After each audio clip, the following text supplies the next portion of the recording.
আমরা চাই যে বাস্তবায়ন এবং বৈষম্যের নিরসন, দুর্নীতিমুক্ত বাংলাদেশ এবং যে সংস্কার সেটা যেন প্রকৃত সংস্কার হয়। যেমন শিক্ষার সংস্কার আমরা গত 1 বছরে তেমন একটা দেখি নাই, কিন্তু আমরা দেখার জন্য আশাবাদী। শিক্ষার সংস্কারটা যেন হয়, দ্রব্যমূল্য বৃদ্ধি আছে, দ্রব্যমূল্যটা যেন জনগণের একদম হাতের নাগালে আসে এবং গরিব অবহেলিত যারা প্রান্তিক মানুষগুলো আছে, খেটে খাওয়া মানুষগুলো, তারা কিন্তু বিভিন্ন শিক্ষা চিকিৎসা ক্ষেত্রে অনেক পিছিয়ে, চিকিৎসা ক্ষেত্রে অনেক ভারসাম্যহীন অবস্থা, অনেক খরচ। ওদের স্বপ্ন পূরণে পাশে থাকতে পেরে আমরা গর্বিত। আমাদের কিন্তু জেনারেল সাধারণ গরিবদের কথা ভাবতে হবে।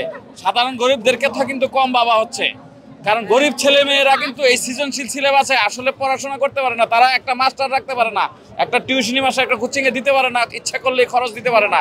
তাদের গরিব ছেলে মেয়েরা যেন শিক্ষিত হতে পারে, তাহলে প্রকৃত উন্নয়ন হবে দেশের।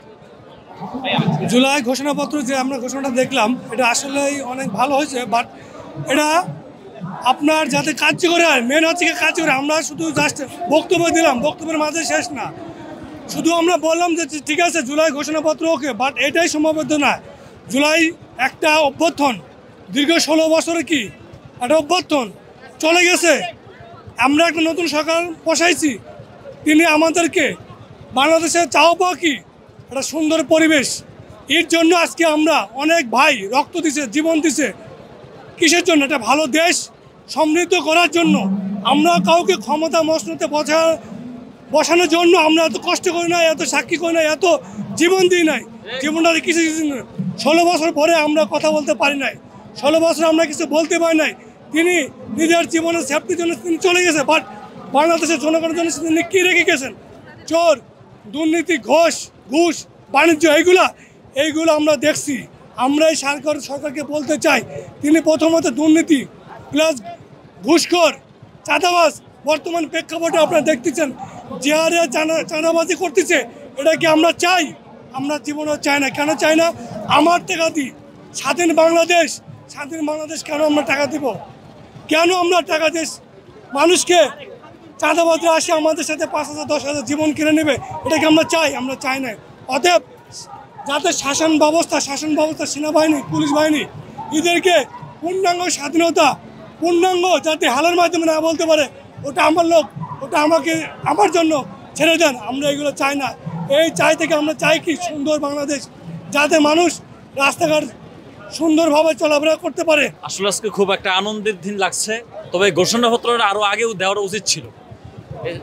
জুলাই ঘোষণাপত্র, জুলাই আহত সংগ্রামের মাধ্যমে এরা অনেক, কি বলবো, অত্যন্ত দুঃখের সাথে বলতেছি, এই ঘোষণাপত্র আরও আগে দেওয়ার উচিত ছিল। আমরা লক্ষ্য করছি যে জুলাই আহত সহ যারা দেশপ্রেমিক এরা চায় বারবার যে জুলাই ঘোষণাপত্র সনদ দেওয়া হোক, কিন্তু আন্দোলনের মাধ্যমে, সংগ্রামের মাধ্যমে আজকে আমার মনে হয় এটা বাস্তবায়ন হয়েছে।